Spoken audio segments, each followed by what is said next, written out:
Okay, welcome back.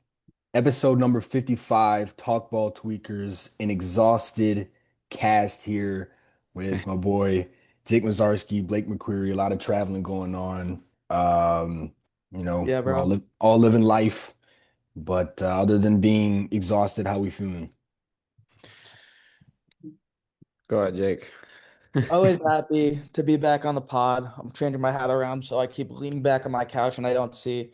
Ah, yeah, we're an exhausted group, but it's finals time for two sports. And yeah, we're here. So never gonna complain about being on the podcast. So yeah, fuck the Mets.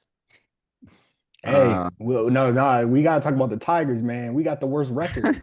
We're tied with the Rockies for the worst record in baseball. You know how Yeah, bad you they're, gotta be to be they're on pretty par with the terrible, bro. Rockies? They're pretty awful. Crazy, bro. Yeah. Yeah, no, I'm good. Bro, the That's all. White Sox are better than us, bro. I'm gonna tell you what, if Chris texts me talking that talk about the White Sox, you talking shit about the White Sox, I'm gonna be pissed. I'm not gonna lie, Chris, he's earned the right to. Hmm. He's earned the right. I'm You not gonna know, lie. you know Everything. who he's calling up first, right? Murakami's disgusting, bro. Wait, You know, what'd he say? I said, you know who he's calling up first, right? Who? Who? Tom. Oh yeah, for sure. Hmm. Hmm. All right. Episode number 55, day one of the NBA Finals. We also have some two huge trades in the NFL post June 1st. We're going to get into that as well. Um, I don't know if you guys wanted to do basketball or football first. We could get football out of the way, or we could, start jumping into the finals. Let's do the Yeah. finals first. Finals? All right, game one of the finals in San Antonio.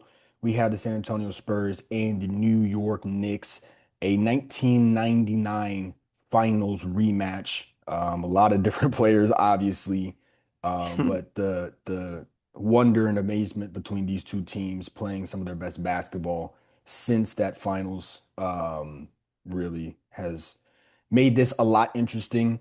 Um, I don't know where to start in terms of the two teams. Obviously, you have Wemby and a superstar cast with the Spurs, and then you have the Knicks playing their best basketball since '99, really, as a team. Getting back to the big stage. Um, we'll just start with game one right now, and then we'll talk about the overall finals. But how are we feeling about game one in San Antonio? Obviously, young team in the Spurs, experienced team in the Knicks. How are we feeling about this? I think you put it well, and I think it's cool that the two best players on the court are the tallest and the smallest guy. Obviously, Victor Wembanyama is the face of the NBA, or almost the face. I mean, if he wins the ring, he's the face. At 22 years old, Tim Duncan won a ring at 22 against the Knicks. So cool little parallel there. He bends geometry of every game, and no matter how good a basketball team is, you just can't stop him.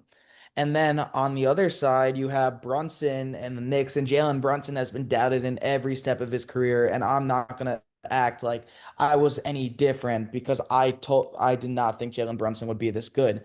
And here he is leading the Knicks, looking for their first championship in 53 seasons. And then you said it too, like experienced team in the Knicks. They were supposed to be here. The Spurs probably arrived too early. In game one, I'm excited to see rest versus rust because we saw what the Knicks did in game one against the Cavaliers, where they just couldn't hit a shot. They were getting the looks, but that's what happens when you don't play on a basketball court for over a week.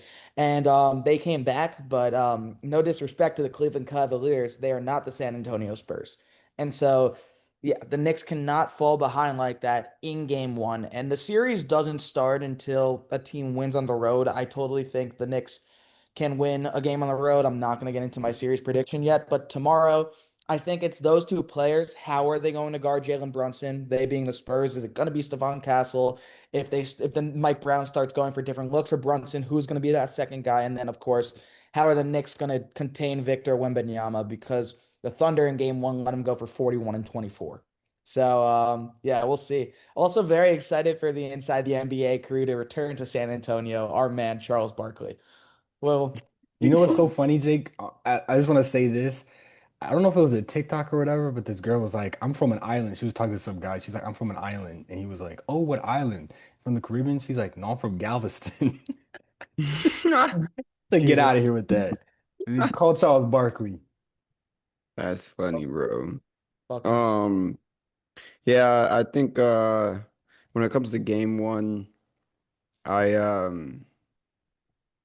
I think for New York and San Antonio, I think a lot of people are gonna I feel like a lot of people are going to lean on New York getting a lot of rest. Um, in between, obviously, them winning game four, sweeping Cleveland, and now game one. I mean, what was that like? Almost a week. That was like a week and a few Yeah. days of rest. Yeah. Um, I think a lot of people are going to think like, oh, New York's, they're the rested team. They're gonna, come out and play well. And San Antonio's gonna be tired.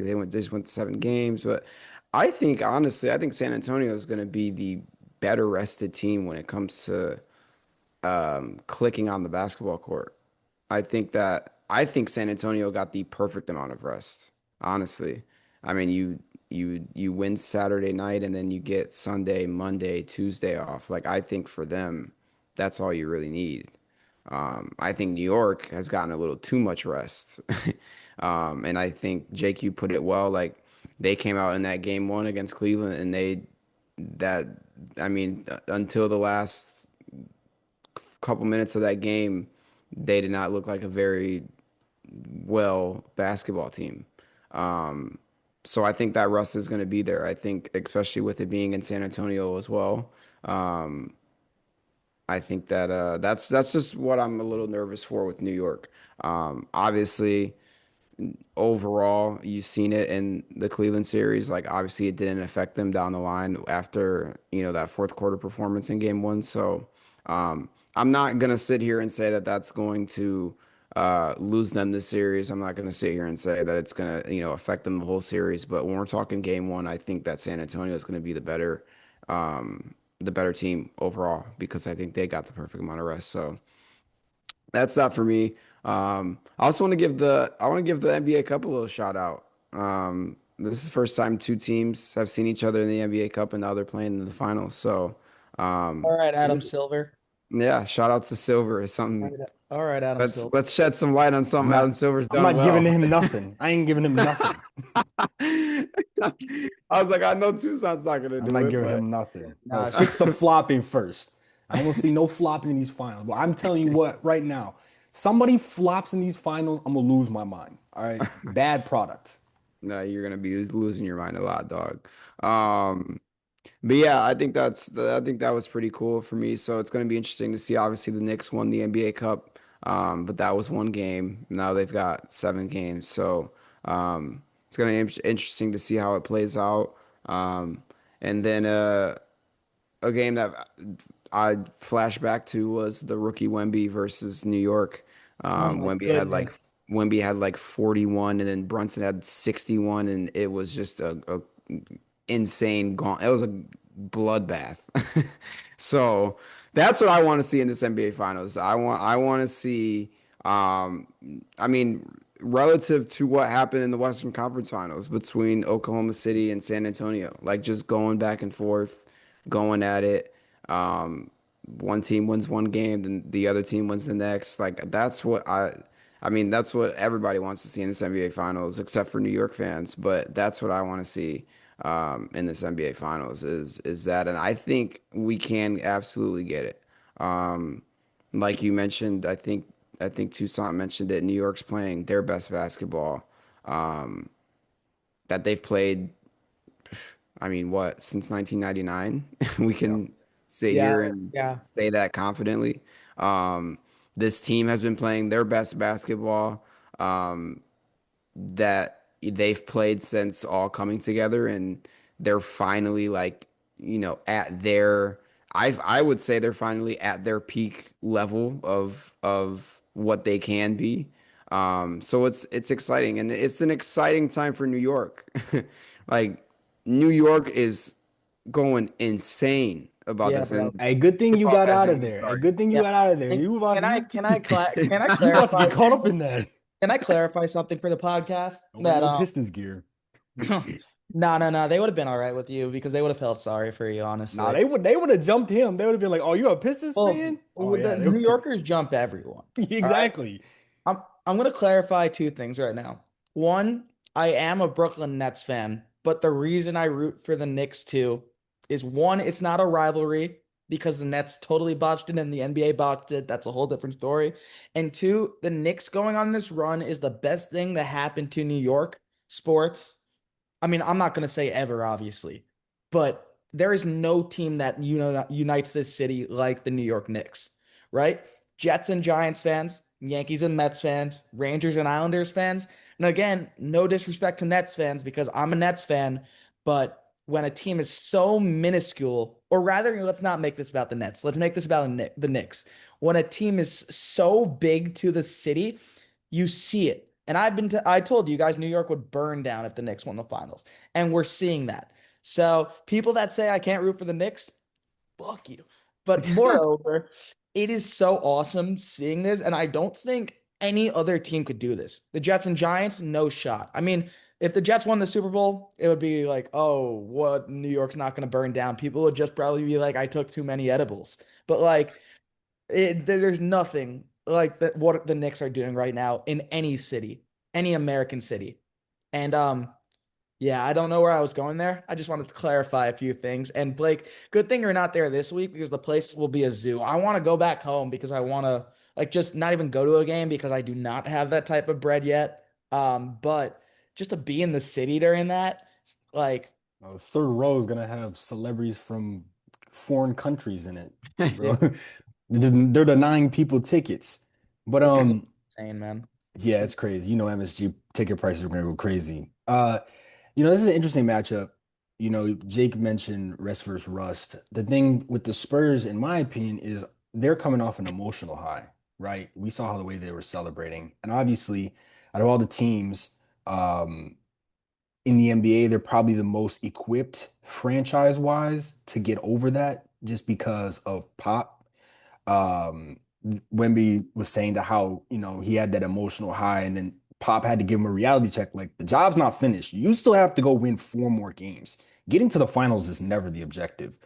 Um, so I didn't have a problem with them celebrating like that. And Wemby wears his emotions on his chest. I mean, he wears it proudly, but you can't get too overhyped and cry about making the final. When you win that ring, that's when you can burst in tears.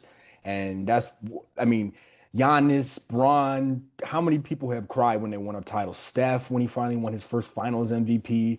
Like, guys really live and die about this, and final stuff. So you got to really lock in. That's what I got to say to Wemby.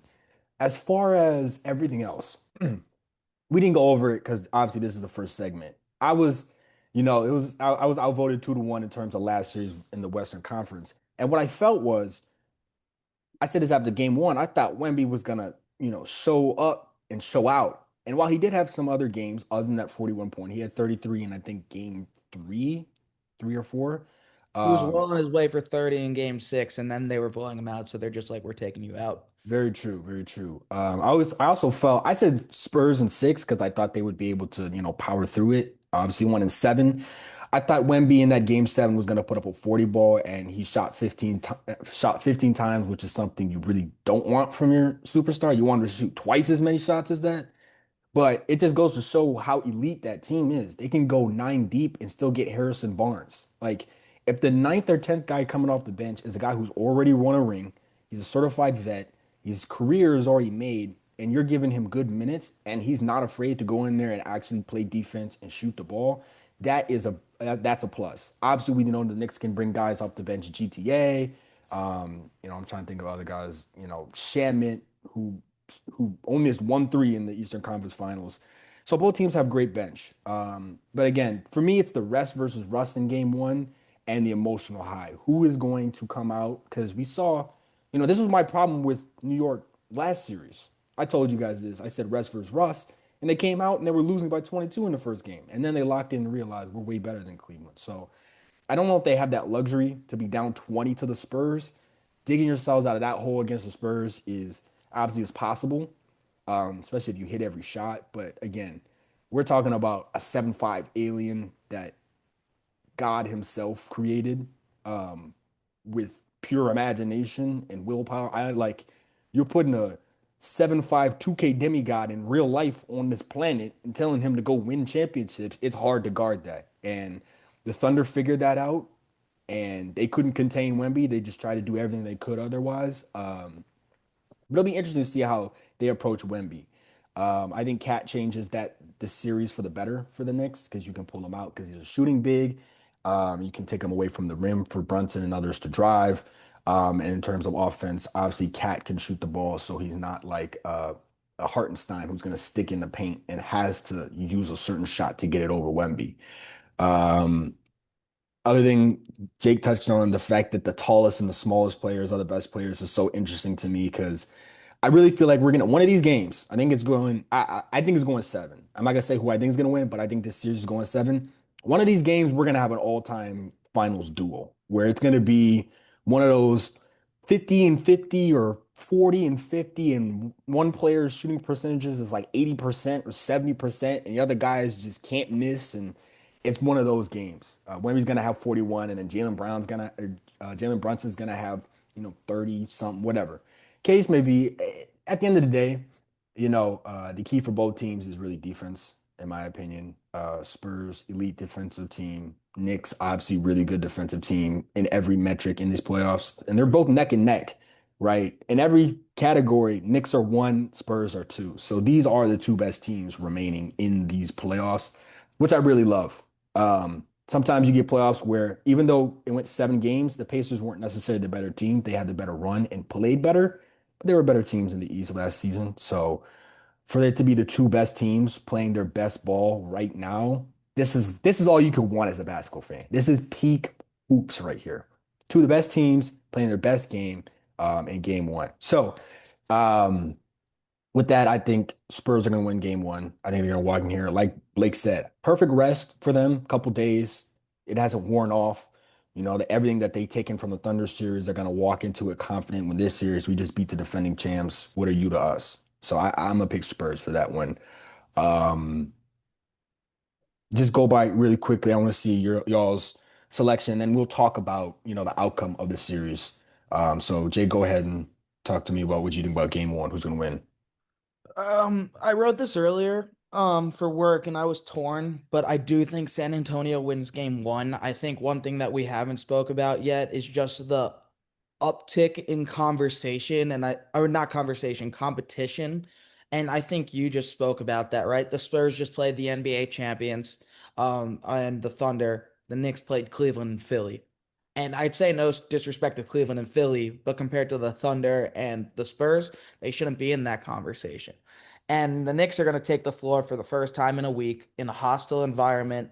And the guy is going to be 7'6", shooting threes. And no matter how well you play, there's still nothing you can do about it. And I think that will be a wake up call for New York. I think San Antonio's also going to have their wake up call because whenever the game will be close, and I'll talk about this when we talk about the series in a wider scope too, the ball is always going to be in Jalen Brunson's hands when the Knicks have it.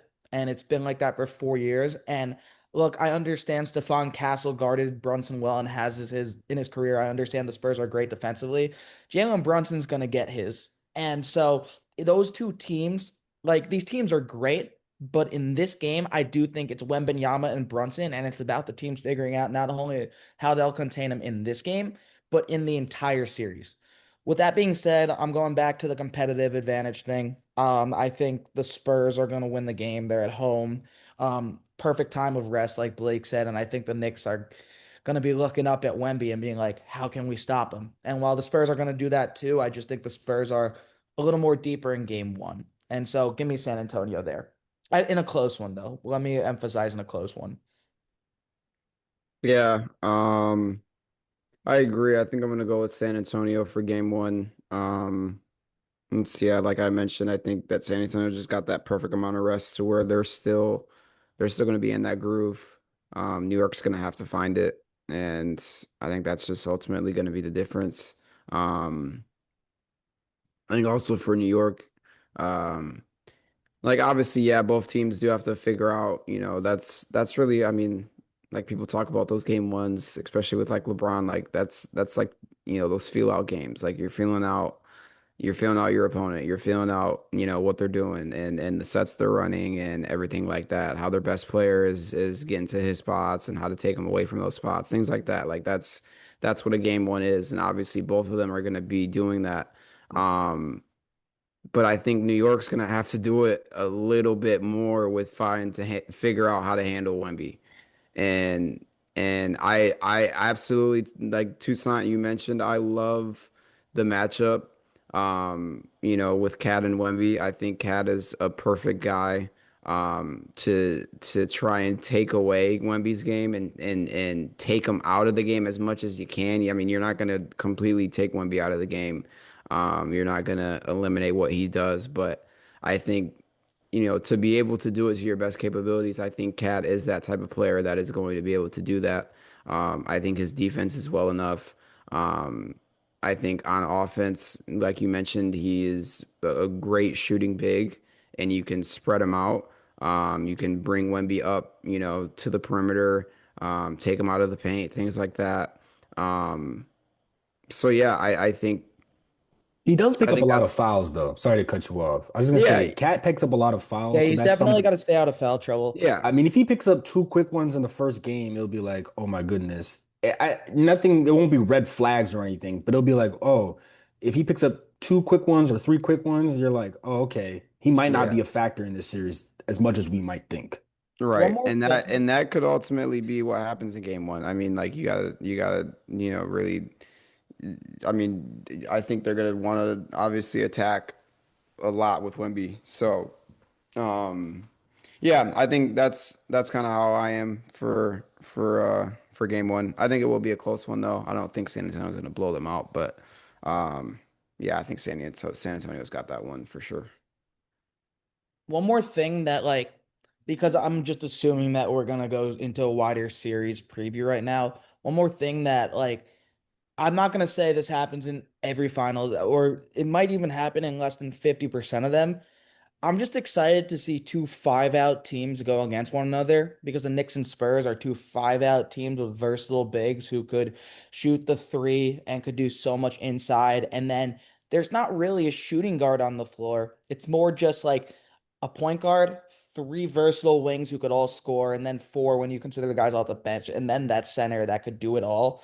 And that makes it very interesting because who Wemby was going up against this guy named Chet Holmgren who had a 4 point game seven. Chud. It was a Yeah, chud. Chud. And I don't know if you guys saw the video I sent you of the guy in the McDonald's drive-thru. Could I get a Chet Holmgren meal, a four piece? Like that was so funny. And look, we could talk about Chet Holmgren, like he's my tweak of the week. But anyway, the five Okay. the five out game is going to be really interesting because say there are games where Wemby's not hitting his triple, how are the Knicks going to contain that? There's some games where Cat doesn't do it. I saw that Wemby might be guarding Josh Hart and that's their way to get him onto Cat when there's switches. How are the which Knicks wing is going to score because the Knicks wing is going to need to put up 20? Is it going to be OG? Is it going to be Bridges? Is Josh Hart going to have a game where he hits 5 3-pointers? And then on the other side too, Is OG healthy? OG's Yeah. healthy. Okay. OG's healthy. All right. And then on the other side, it's like, okay, you know what Wemby's gonna do, but there are some games where Wemby doesn't score 30 or doesn't score 25 or something. And who's gonna step up? Is it gonna be Dylan Harper, who's getting better in every game? Is it gonna be Stephon Castle, who, in my opinion, is the Spurs' second most important player? That's a conversation we could have if we wanted to. Is Devin Vassell gonna do it? In game seven, it was Julian Champagny. And Keldon Johnson hit two threes. And so there's just a lot. And the five out is very interesting for me too. And then obviously coaching too. Mike Brown's first final appearance since he had Brown in '07 and Mitch Johnson's first finals appearance as a coach. That's pretty cool. So that was a really long answer. Um, but yeah, no, just an interesting tactical game for sure when the two teams are very similar. Um, I guess you already kind of talked about the preview a little bit, so we can talk about series preview, our predictions, and talk all about that. So anything else you wanted to say about that, Jake, in terms of prediction or any other preview you wanted to talk about? Yeah, I guess Look, I don't want to go on an entire rant about the series. It's the most excited I've been about the. Are we just doing predictions? I could do mine first if you want. Yeah, go ahead. Hmm. Cool. Like, it's the most excited I've been about an NBA Finals, honestly, since God. Probably Cleveland, Golden State with KD. And again, that's because I'm from New York, but you just think of like all the implications of this final. Like the Knicks were a joke and have been a joke for years and years and years. And for them to be this close, it feels sort of surreal. And then on the other side, like the Spurs are a dynasty. They won 5 rings in 20 years, and somehow they're back with a guy who the NBA has never seen before. And it's a 99 rematch. Mike Breen's on the call, a longtime Knick fan. Like my hot take was gonna be if the Knicks win the championship, Mike Breen hangs it up. But then I found out he's 65, so I don't think he's gonna hang it up. But that would be storybook. Just a lot of storybook things there. Um, all right, yeah. Give me the New York Knicks. Give me the Knicks. I like this isn't though. Is this a homie pick? Sure, I can make it homie, but at the same time. The Spurs are a minus 200 favorite to win. That feels like way too much. The Knicks won the season series. The Knicks were the better defensive team in the playoffs. And I understand that the Knicks played worse teams to get here. You could only control who's in front of you. And I think everybody has to be better than Jalen Brunson, or everybody thinks they're better than Jalen Brunson until you have to be better than Jalen Brunson. And you see that game after game after game and playoff after playoff after playoff. And I think if Jalen Brunson wins the Knicks a ring, he's not only the best Knick of all time, it's one of the better stories in recent memory in the NBA when you consider every factor he's gone against. And with that being said, and I'm not disrespecting the Spurs because the Spurs are going to be here so many more times. Um, they're like younger than the University of Michigan's basketball team. Give me the Knicks in six. The Knicks hoisted at Madison Square Garden. Give me the Knicks in six. New York, it is real. Okay. Um, I think for me with this series and what I haven't touched on yet is um with New York with New York, everything starts with Jalen Brunson. So I think when there's game if there's a game where Jalen Brunson's not feeling it, like who's gonna step up? Who's gonna be that guy that is Landry Shannon. give, give me the ball, give me the ball right now. I'm gonna go get a bucket, um, and put the team on his back. Like who's gonna make those winning plays? That's what scares me for New York. Um, I think for San Antonio, on the other hand, um, when it's Wemby who's not stepping up, like they've got I have confidence in knowing like Stephon Castle is a guy who, if Wemby's not feeling it, he's gonna sit there and be like, listen, I'm gonna go get a bucket right now. I know if Wemby's not feeling it, De'Aaron Fox is gonna be a guy that's like, listen, I'm about to go get a bucket right now, or I'm about to make this winning play and play through me. Um, I think Devin Vassell showed flashes of it, especially against OKC. Um, so I think that makes me a little bit nervous about New York. Is I think that aspect of it. Um, but on the other hand, I think Jalen Brunson's gonna get his. I do. I don't see Jalen Brunson having, a night where he is like 3 for 15 and has 11 points. Um, Jalen Brunson is probably one of the most consistent basketball players that we have in this league. Um, and I think he's gonna dominate. I really do. Um, for some reason, I don't know. Like I've talked about New York struggling with the talent. I think this is gonna be.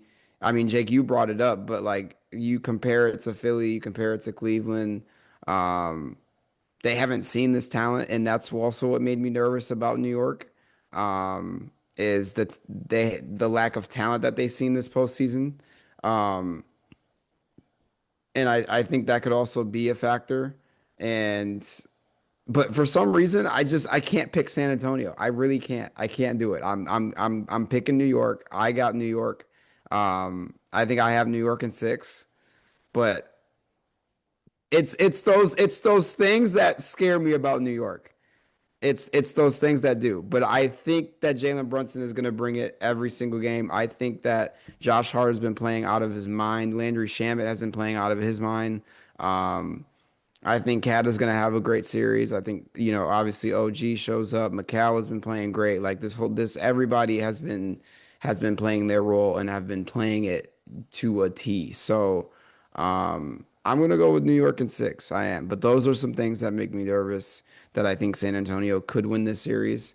Um, I think after I seen them celebrate in OKC, I said, nah. I said, nah. I think they've got some things to learn still. Wemby was crying and shit. Yeah, that Like, was nah. that was kind of pissing me off. I was like, brother, Yeah. you're not I finished know yet.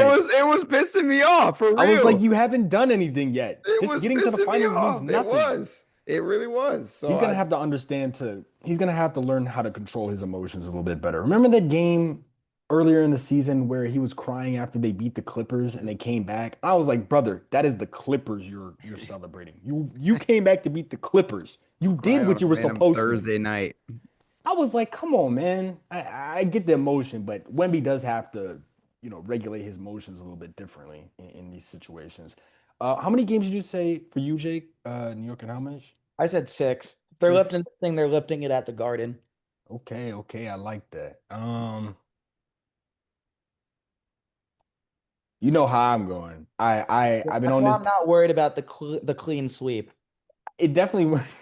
That's why I'm not worried about it. Like I'm not worried about the jinx and stuff because I know who you're picking. Like Yeah, yeah, yeah, yeah. What if I just picked New York and I was like, let me jinx New York? just go for You're it. not picking New York. No, I'm You not do not picking New pick New York. I'm York. not picking New York. Listen, a part of me, call me a little I don't know what the right word for it would be, but a little mean-spirited. I kind of want to see New York suffer a little bit.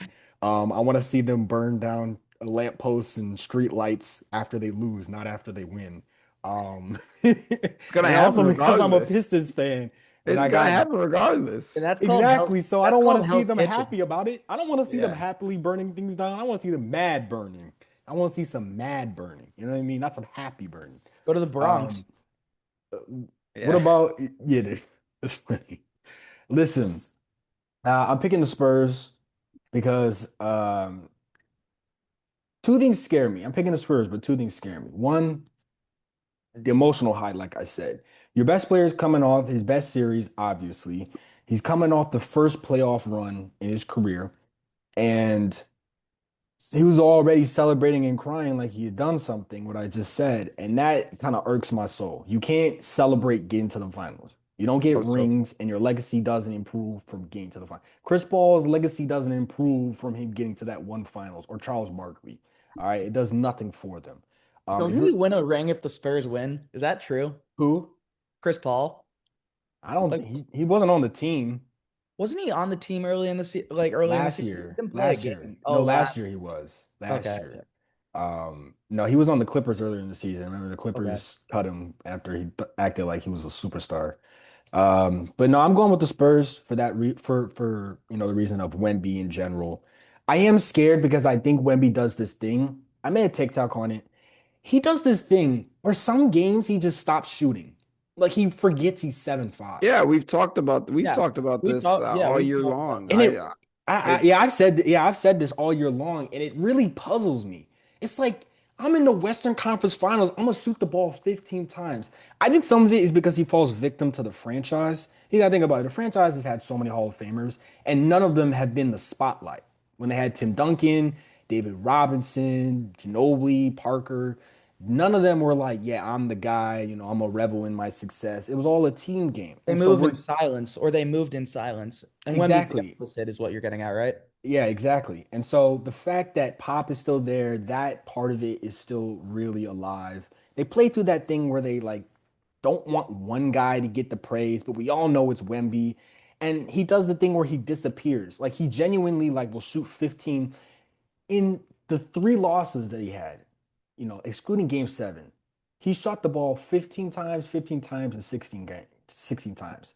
The games in which they won all the way up until game seven, he shot it 19, 22, and I think like 21 or something like that. So him not shooting the ball as much scares me because I feel like the moment's not too big for him, but sometimes he gets too tired or he lets Castle do his thing or Harper do his thing. Whereas New York knows coming down the stretch, OG doesn't have the ball in his hands. He's ready to score, but it's obviously going to be in Brunson's hands, like Jake said. And Brunson's been through these. He's been through several finals. He's the two-time clutch player of the year.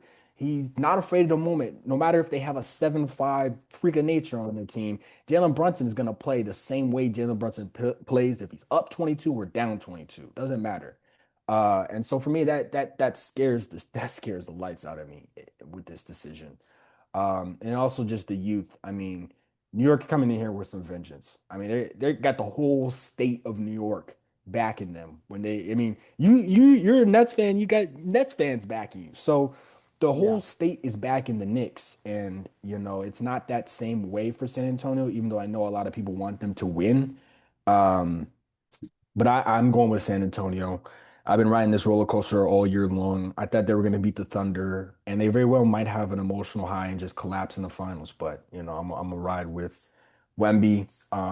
Again, when I see something that I've never seen before, I'm just going to ride with it till the very end. That was my whole structure of the argument that I've never seen someone 7-5 do that. Knicks with four top 15 players of all time. Wemby still has a lot to learn. Again, when to shoot the ball, how to conserve his energy, when to score, when to be dominant. He's got to have to figure that out. But again, he's 22. He'll figure that out by the time he's like 26, 27. But I'm picking the Spurs. So we got Knicks in six from two of y'all, and I have Spurs in seven. That if it goes to seven, that game in the Garden is going to be electric. Um, let's do some shifting. Talk about football. For all those people out there that don't know, two huge trades that changed the landscape of football. The LA Rams, who were already Super Bowl favorites, acquired future Hall of Famer Myles Garrett, two-time Defensive Player of the Year, most sacks in a single season, just broke that record last season. One of the greatest pass rushers of all time, undoubtedly. He's now a Cleveland Brown. Got traded for three picks. I can't remember exactly what the word at this moment. A second rounder, a third rounder, and obviously a first round next year and Jared Verse go to the Browns for Myles Garrett, and AJ Brown gets traded. I can't remember what. I know it's a bunch of picks, but AJ First Brown round and Who's fifth round. I first round, got you. fifth yeah, round. yeah. Yeah, so interesting trades there. Obviously, Brown. Everyone suspected it was going to be the Cleveland or the Cleveland, excuse me, the New England Patriots. After June 1st for cap reasons. Um, two huge trades on the same day. My goodness, I couldn't get it out. We'll start with the Rams and Garrett, and then go to AJ Brown. So what do you make of this trade? Myles Garrett heading to LA, Jake. Sam Darnold exists. No, I'm joking. I'm not going to do that. Bro, Oh shut the boy, fuck I'm not going to do that. Don't No, piss me gonna I be put on his genuinely, back no, twice a year. I'm joking. Audience, I rage baited them yesterday. When was the last time? I don't know if there's ever been a time where the defending MVP and the defending Defensive Player of the Year have been on the same team. And No, it's never happened. it's never happened. Yeah, and now it happened. Myles Garrett just came off a season where he broke the single season NFL sack record, and Matthew Stafford had probably the best season of his career at 38 years old. And now they're together. I understand they're playing different sides of the ball. I mean, like the Rams were a very much a Super Bowl contender before this. Now they're the favorites, and they're not only the favorites because of the Myles Garrett move, they're the favorite because of the Jalen Watson move and Trent McDuffie. You think Les Snead watched that NFC Championship and saw them get diced up by Sam Darnold, and no disrespect to him or the Seahawks offense, but he went, "Wow, our defense couldn't stop a nosebleed that day. I'm going to take every piece of mortgage we have and throw it on our defense right now because I know our offense is good enough." And I also saw a tweet that just like the Kroenke family, who owns Arsenal too, left the title parade and said, "Fuck it, let's trade for Myles Garrett too." I mean, they clearly want to win, and it worked the first time when they traded for Matthew Stafford, so they're going for it again. Um, if they somehow get Aaron Donald out of retirement, that would just be absolutely insane, and I don't honestly know how that would work. I don't think it's going to happen, but again, what do I know? Um, But just talk about the Rams defense. I mean, you're talking about one unit in the NFL that had the biggest upgrade. It is undisputed the Los Angeles Rams. And you could have made that argument before Myles Garrett, and you could make that argument only with Myles Garrett because of how good he is. And also, like the one thing, and then I'll flip it over to you guys. Like 90% of the time, Myles Garrett's doing all this stuff. The Browns are usually losing. That's not going to be the case in the end with the Rams. They're going to be winning most of the time. Like, how great is that? When you have the Grim Reaper coming at you when you're down seven Oh, or up yeah. seven, like whatever it is, like it just makes the Rams such a different team, like as you would anyone. Yeah, I think I mean it came as absolute shock. Um I think in terms of the move, I don't that I'm not gonna say I don't love it because I do love it for like a I love it for a win now aspect, obviously. Um I think the Rams are fully bought in on winning right now and winning a Super Bowl. And that's the whole reason why they did that trade. Um, I think that it sets them up to be a favorite in the AFC or in the NFC. Um, and I mean uh, I mean like you said it, Jake, like MVP and a defensive player year, they've never been on the same team in NFL history. It's going to be really interesting to see that. Um, I think for in terms of like your long-term success though, I don't really love it. I really don't. Like you trade away a young guy who has a ton of potential for a guy who I mean, how many years does Myles Garrett have left, do we think? He just signed. Four. No, he has Four? five. He has five, including this upcoming season. He just signed last. It might be Yeah, four. well, Four, I know four or he five. signed. Yeah, he signed last year, but I'm saying now, like you trading for a guy Yeah, who's as in a his premium 30s. edge rusher and stuff, probably like four. If we're lucky, he's 31, right? Yeah. Yeah. So I just think for me, it's in terms of, uh, your long-term franchise success. I think um, it's a move where you get a few good years and then you gotta kind of, you know, go back to the drawing board a little bit. So, um, I mean, that's it for me. But at the end of the day, like you have the chance to go and trade for Myles Garrett. I mean, who the hell says no? Like, I mean, if I were the Rams, I don't think I would have said no. Um, and I mean, Jake said it a few weeks ago, less need, fuck them picks. Like that's his mindset. And I don't doubt LA for doing it at all. Like I absolutely I mean, that front office has been a very good front office for um a lot of years. And I think that, they obviously know what the hell they're doing. So I don't doubt them for doing it at all. Um but I think just for the long-term success, it kind of just, you know, you got to go back to the drawing board in a few years. Right. And Well, oh, go ahead. oh no, you go ahead because I was going to talk about Cleveland side of it, but you go first One because more thing I do have to add, though. Imagine if they would have drafted Ruben Bain. yeah, no, Who? it would have changed the entire thing, but they took Ty Simpson. I mean, changed the entire thing, Well, obviously. that's why they picked Ty Simpson. I think if anything, it makes the Ty. I understand if you draft Ruben Bain, it makes it great.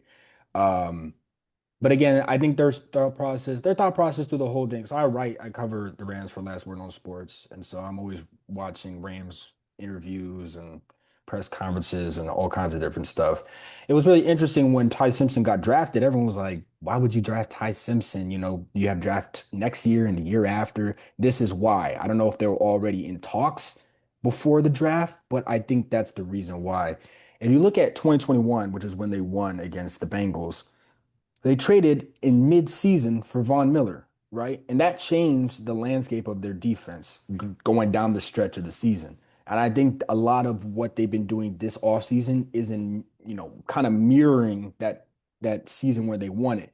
Since then, they've been building. Every year has been, we're going to trust the picks. We're gonna draft players. We're gonna draft Puka, Jared Verse, Byron Young, all these great young defensive players who are gonna turn out to be amazing. The secondary was trash last year. Jake said it. You go get two top corners. Um, One of them is lockdown and has been since he's entered the league. And you get Jalen Watson, who's also a top corner, and then Miles Garrett. For the Rams, it's heaven for right now. It's obviously heaven for right now. Your defensive line is really good. You have Brandon Fisk, you have Fiske or Fisk, whatever his name is. Byron Young, Verse. You had Verse. You had a lot. Puna Ford was a good nose tackle. You have a lot of good players on that defensive line, but you don't have much experience or overwhelming talent beyond really good. Verse is good, but he's great with pressures, not sacks. You don't really have a guy on that defensive line that is good at sacking the quarterback specifically. That's what you bring in Miles Garrett for. And he's going to work perfectly. Obviously, defensive player of the year, just set the record. And now, like Jake said, he's for the first time, he's going to be playing meaningful football in his professional career for the very first time. The Cleveland Browns made the playoffs twice. They won one playoff game with him, and that was when they were playing Ben Roethlisberger on his last legs, and they beat him in his place. So the Cleveland Browns have been wasting that talent for forever. And, they basically said in the offseason, we're not trading him, we're not trading him. I was kind of mad because I was like, trade him to a team. We don't want to see his career waste away in Cleveland. Obviously, the criticism of him re-signing instead of going elsewhere. But now he gets to play meaningful football. I will say on Blake's part in terms of the long term, I think it works fine in the long term. I mean, listen, 4 years of Garrett, by the time that contract is over, it might overlap just a little bit in terms of him coming out of his prime because he's 31. So let's say he's, 35 when the contract ends. If he's at 34, 35, coming down off of his career, like he's already, at the peak right now in his prime, and he's coming down, you have the option to trade him, maybe eat the cat, cut him, whatever the case may be. But again, we're talking about a top 10 pass rusher all time. And if he continues on the stretch he's going now, he's going to win another defensive player of the year. And it's ridiculous. I will say this. The trade also makes sense because you know who they've been talking about dragging out of retirement. Mhm. I mean, if Les Snead's like, yo, we just got Miles Garrett on one side. If you come back, you can get a second ring. You won't have had to have put all those mileage on your body for the last couple of years. You're in peak condition.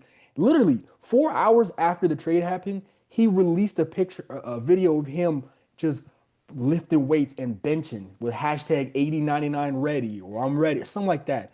He, Yeah. if they really asked him and were like, yo, we'll throw you the bag, come back for at least 1 year. You're telling me Aaron Donald, one of the greatest of all time, wouldn't line up against Miles Garrett? Oh my goodness. LA fans would be eating for the next years, especially if they're like, yo, you want to play next year? You can win your third ring. Aaron Donald's skyrocketing up the list of all-time players and pass rushers. He wins another ring or two. So there's a lot of great things that come along with this, other than just, Miles Garrett. Again, we talked about the secondary. If if the Rams just got one guy who could put the quarterback on his back in prime time, you could give time to Watson and McDuffie to do their thing. You got Forbes, who's the number three corner, which is great. You want him at your three or four, not your one or your two. So the defense is situated perfectly. The offense is never taken a step back since Matthew Stafford's gotten there. Even though the team has gotten worse from winning the Super Bowl, he's really never taken a step back. Puka's never taken a step back. And if they walk into this season with McVay, Puka, Stafford after an MVP year, Garrett, and maybe Aaron Donald with two premier corners, like there's not a team that can mess with them realistically on paper if they put it together. So I love it for them. At least for the next 2 years, they are set to make that run, and it also gives Stafford more time. Like the thing what they've been worried about why they drafted Simpson, Stafford might retire. If they have an all pro, all NFL elite guy, he's staying for another 2 years, especially if he can win two rings. If I'm Matthew Stafford, I'm 30. I just came up with my MVP season. I can get maybe 2 more years with an elite pass rusher, and Aaron Donald might be coming back. Oh shit! I'm climbing up the all-time ranks. Well, I'm telling you right now, I'm Matthew Stafford. I'm climbing up the all-time ranks, For and real. And the only thing about that I hate is he won't no longer be part of us. Yeah, He won't identify as a Lion anymore if he wins two more rings, but yeah, it is what it is.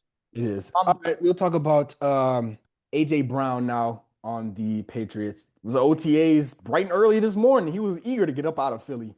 Yeah, he was already down the block when they called him. They said, "You've been traded." Brother, He said, "I'm already here." I brother, yeah, I seen the Drake made throw to AJ Brown on my Instagram. I said, what the fuck? He didn't yeah, want no part of Philly. it I was had to look at that like 5 times. it I was said, fast. wait, timeout. OTAs just began. He already in in New England. I said, damn. It's wild, like because we knew it was gonna happen for so long, and now it's sort of real and it's weird, but it was gonna happen, and I don't buy any of the childhood team stuff. But hey, whatever AJ Brown says, good for him. Jet, like I'm not gonna go against that at all. Um, New England is primed to make another Super Bowl run now, I guess. Like AJ Brown's the most talented receiver they've had since Jesus, like Wes Welker probably. And that's not to disrespect Julian Edelman, but you're talking about a short Jewish guy versus AJ Brown in terms Probably of Randy that. Moss, in my I would opinion. say Randy Yeah, Randy Moss. Moss. fine. Yeah, fine. You Yeah. guys said it, not me. Um, but Wes Walker is good, but he's not yeah. Randy. He's not AJ Brown. Um, Yeah, You nah. have, yeah, AJ Respectfully. Brown like set Philly history for his single seasons. He's obviously great. Drake May throws the deep ball so well, and AJ Brown, like, he's not going to complain about getting targets. And they added Romeo Dobbs. And so, yeah, I mean, like it's just like in the AFC and even in the NFC now, like it's just a gauntlet. And so like you can make so many moves and it might not matter. Like I don't know if the Patriots are the best team in their division. Like they might not have the best quarterback. Josh Allen's better. They don't have the best quarterback. They probably have the best receiver in my opinion. But like are they the best team in the AFC East? And even if they get out and they look dominant, it's just like it's one game. But what I can say about it, AJ Brown's an absolute game changer. And Patriots stock up. And on the Eagles side, great to get a first out of it. Mekhi Lemon is going to be an absolute monster. And so Philly, yeah, great trade for you guys too. Like Yeah, AJ Brown did what he was supposed to do there. yeah, they So saved $50 million in cap space by doing that. So exactly. That's the other thing. Like you got 4 years out of one of the best wide receivers in football and you want a ring. So if he wants to leave, you do him right. You send him there. You get a first round pick and it's barbecue chicken from there. So I had to What include do you that. say? You gotta look that up in Urban Dictionary. Look it up. Look it up Philly in there. cheesesteaks. It's Philly cheesesteaks. Yeah. Yeah, bro, but that's pretty much it. Like I'm I'm like New England You is scared to face him twice a year? Am I like, look, I will give you two answers here. One, no, because they're the Jets, and no matter who they face, they'll lose. And two, absolutely, because AJ Brown's the best receiver in the AFC East, considering everything else. Like the Bills got DJ Moore. That's a great acquisition, in my opinion. I think he's going to be good. I think AJ Brown's just a better receiver. And no disrespect to Garrett Wilson. Like I love Garrett Wilson. I think he's the most talented receiver and has the highest ceiling. But you have Geno Smith throwing him the football and Tyreek Hill's gone. And so I think like that's the one other thing when considering the Patriots against the Chiefs or Buffalo or Baltimore or Denver. Like now you compare their wideouts and you're just like, oh shit, Drake May's not throwing to Kayshon Boutte or Demario Douglas or Matt Collins. And that's not to disrespect those guys because they were good last year. But now they have a game changer, and that just changes the entire thing. It changes late game situations. And you look at the Patriots schedule. I mean, starting Wednesday night against Seattle, like Seattle, Mike McDonald, who's this guy Drake May is throwing to now? Like it changes their entire trajectory for sure. Yeah, I think I don't really have much to add to the trade, honestly. I think like we all knew this was gonna happen. Um, I think you guys brought up great points about, Philly, got a good 4 years out of AJ Brown, won a ring. Like AJ Brown did what he needed to do in Philly. Um, it was time to split ways. Um, shit was not going well. What they say, shit hit the fan, brother. So, um, Yeah, shit was everywhere. Everywhere, bro. yeah, yeah. Um, But yeah, I mean, we knew this was gonna happen. I mean, this has been premeditated for about a year now. So, um, congrats to AJ Brown on getting to where he wants to go. Um, and yeah, I mean, Howie now gets another, first round pick and some more money. Yeah. So, I Watch them mean, go get somebody crazy now with that I was $50 about to million. say, I was about to They ain't say, finishing the off season yet. They I might trade fully for someone. expect Philly to make another trade or some shit. I think Howie's gonna do something. Yeah. So, um, I mean that's really all I have to add. I think fit wise in New England, I think it's great. Jake, you mentioned it. Drake made those deep ball very well. AJ is definitely not gonna be complaining about targets there. Obviously now he goes back with his first head coach Mike Vrabel. Um, it was funny because I had asked, or I don't know, I think somebody asked a question about it. I don't know if it was me, but um, at the Super Bowl, AJ Brown was kind of talking about Mike Vrabel and just kind of what he meant to him just as a coach and just person and AJ Brown told like a funny story about like how he hated Vrabel at first, but there was like some turning point during a film session and I just think that I mean, like I think that's his guy at the end of the day. So I'm happy to see AJ, go back with Vrabel. I think it's going to be good. Um, I think Patriots, yeah, I think obviously keeps them contending. Philly's going to be fine. Just got Makai Lemon, so Devontae Smith's there. Yeah, everything that you say, I'm not going to repeat because Jake, you already said everything, and Blake's already saying. The only thing is that you were talking about, are they the best team in their own division? It doesn't even matter. They're not even a top five team in the AFC. I mean, I could name five teams that I would choose over them right now. I mean, especially with the Super Bowl hangover and teams are getting better, teams have changed. I mean, The Baltimore, schedule. yeah, I mean, Baltimore, yeah, schedule especially the schedule. I mean, you could Baltimore, Buffalo, Denver. Um, you might even put the Chargers ahead of them. Would you put Baltimore in front of them? Oh yeah, I would still put Baltimore in front of them, even with the new coach. Lamar is still Lamar, and they're still the same team, so I would still put them ahead of them. With all due respect, they're still a good team, but they also lost some pieces as well in free agency and whatnot. And while getting AJ Brown makes a difference, the switch from AJ Brown to Stephon Diggs is not big enough for me to just move them up like five spots, even though AJ Brown is a certified number one. He's not like they're getting, Jerry Rice or something. And I like AJ Brown. Don't get me wrong. I think he's a top receiver in today's game, but he is not someone that's changing the landscape of a season just by getting him, especially with their roster. I mean, their roster is good, but I think mixed with the schedule and Vrabel being a good head coach, he got them to play better than, a lot of the players were. A lot of players played over their skis. And so I think they're going to come back down to earth a little bit, mixed with the schedule.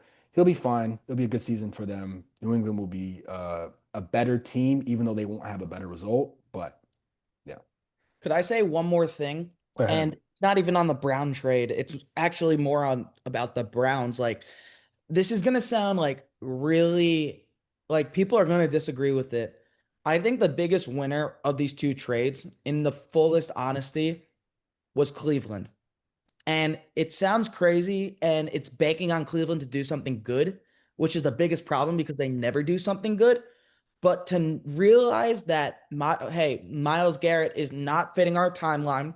Let's get the most we can out of him. And you get the defensive rookie of the year in Jared Verse, or like from 2 years ago, you get a first round pick and you get so much more ammunition if Cleveland is able to find the right pieces, and again, a huge if when it comes to Cleveland Browns, it's the same conversation that we do with the Jets all the time. This is going to look like a great trade. And I understand how good Miles Garrett is, and I understand how much he means to that city. But something that we talk about not only on this episode, but all the time, these contenders make trades, and it can matter, but at the same time, it's all it takes is one game in the NFL. And there's so many different things. Myles Garrett could have the game of his life, and it still might not matter sometimes. And it feels like the margin for error is so little at the top that this trade might not matter. Like it obviously does. I'm not saying it doesn't matter, but the Rams are doing this to win a Super Bowl. but they very well might not win the Super Bowl, regardless of how Stafford and Myles Garrett play. And the Patriots and Eagles might not make the Super Bowl, regardless of how A.J. Brown turns out with Drake May. Like you said, they're the fifth best team in the division.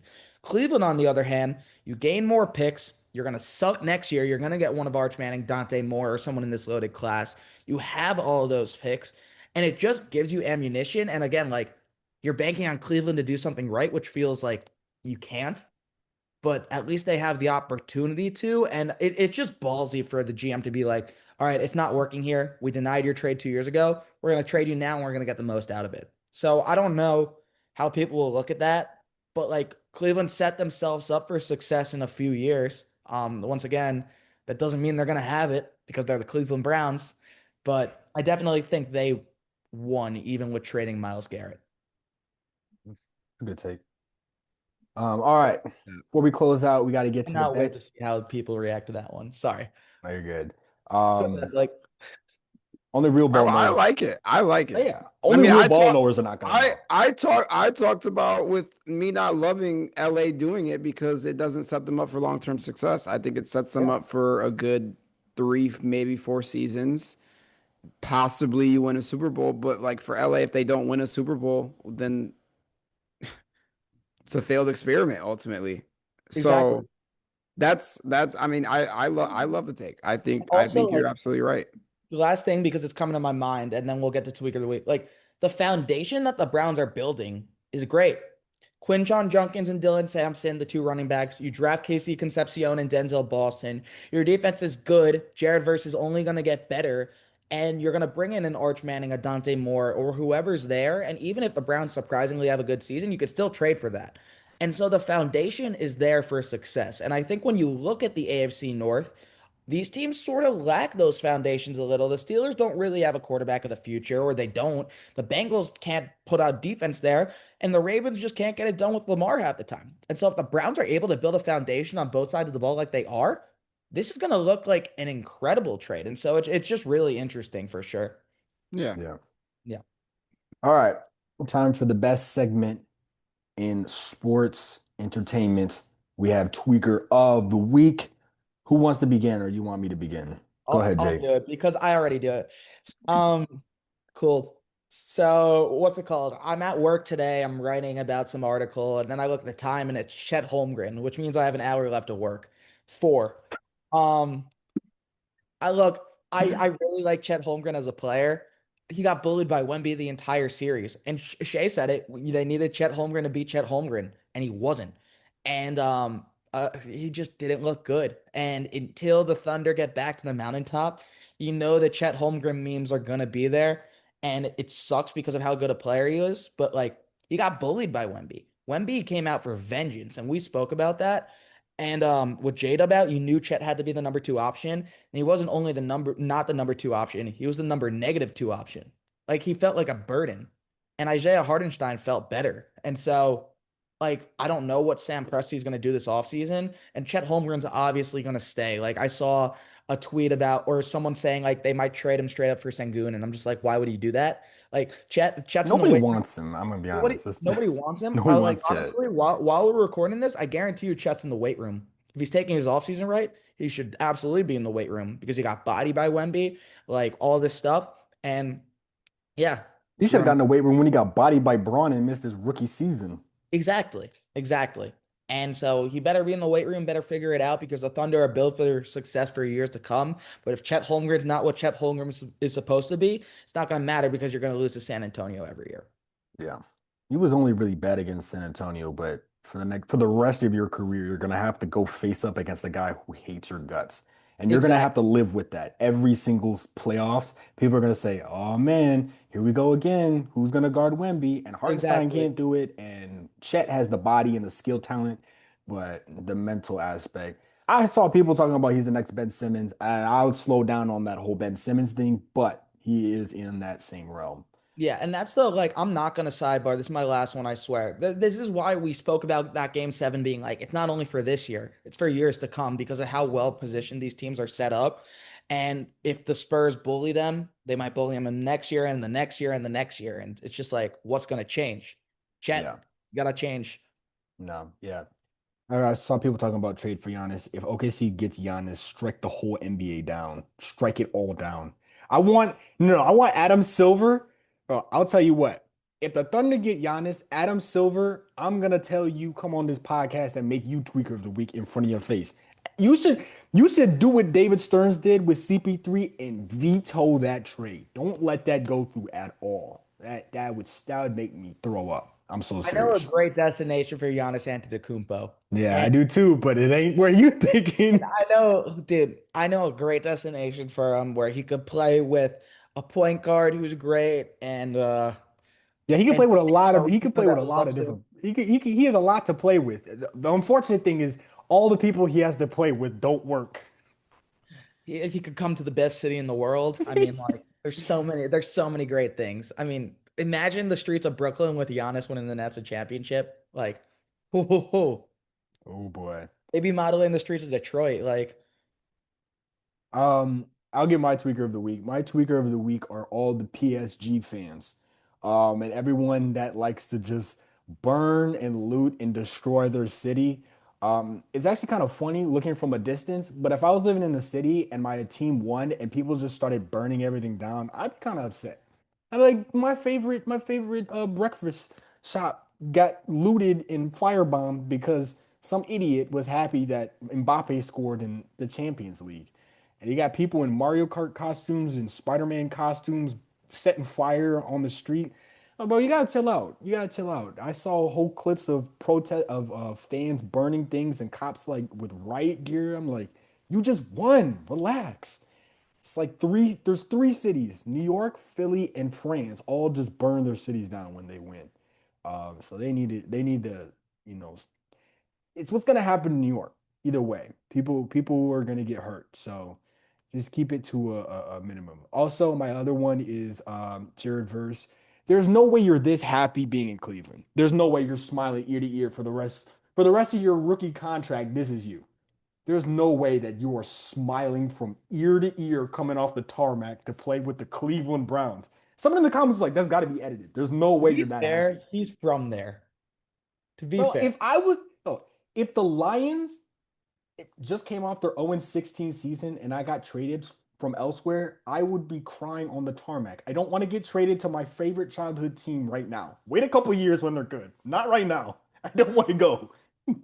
Not when what's his name is throwing the passes. The guy from ESPN, Dan Orlovsky. No, not when Dan Orlovsky is throwing passes in an 0-16 Lions team. Do I ever want to go there? Same thing with Cleveland. Just a whole bunch of bullshit going on in Cleveland. I would not be happy to be playing in Cleveland right now, especially if I just came from LA and the Rams, who were Super Bowl contenders. Give me my jersey. I'll be there for OTAs. I ain't putting on those smiles. I don't really have a tweaker of the week, honestly. So I'll No let tweaker. y'all.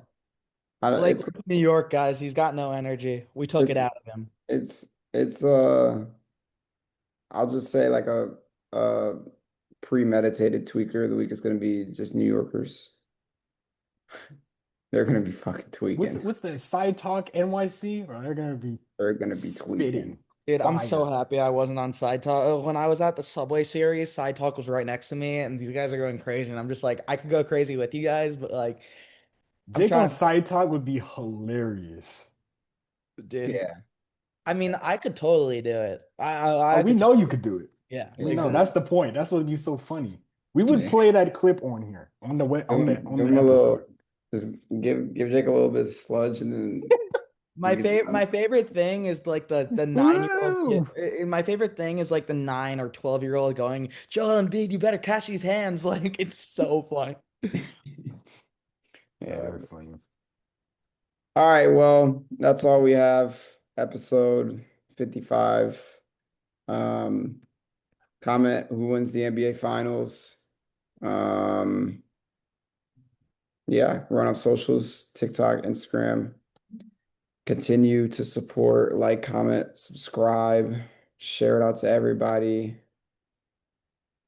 And as always, stay fly. Peace out.